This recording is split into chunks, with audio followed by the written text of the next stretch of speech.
This is a quick little video to show how we're going to update the touch panel display and then change the orientation. So we're going to double click on the bitmap loader 185, and the key here of course is typically right down here. If you can see, when we go into the port settings, that it's very important that you get your COM4 or your COM port set up correctly in the device managers under ports, and don't go over 10, and connect to 115/200.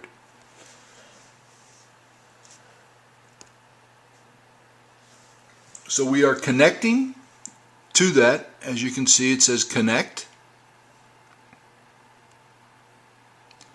and as you can see over here, it says that it has been connected. So now we're up and ready to run, and we're going to come over here to where it says under binary image load save. We're going to hit the button load from file right here, and we're going to call out that Acuity bitmap 100/525, which is the latest software. So we have loaded that binary file loaded. OK. And now we click save to, and at the very bottom, before you hit save to file, under this extra settings, you can see where it says orientation. There's a drop down menu. Click 1, and that's been determined to be the best. It'll keep the same orientation. And now we hit save to file.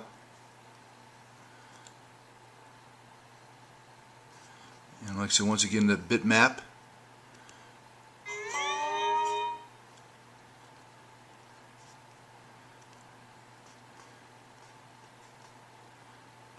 And now we're going to the very bottom. We're going to go store into SLCD.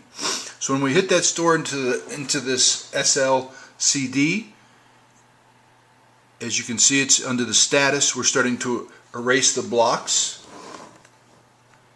And let's look at the touch panel itself.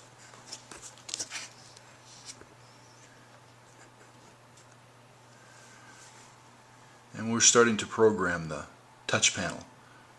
And so once again, the important thing on this one is what we're first going to do is on the port settings, make sure that you have the USB Autobaud Connect at 115/200, and you have your device manager and Windows set up so it finds the right port. And then once you have it connected, you're going to go into the binary image load, and we're going to load using that software we saw. It loads it up. We're going to change the orientation, and then we're going to store. And so then pretty much after we've done that, we've got about 3 to 4 minutes to actually complete this process. And here you can see it is on that line saying the status. We've got it now 70% completed, and it should be a real easy process.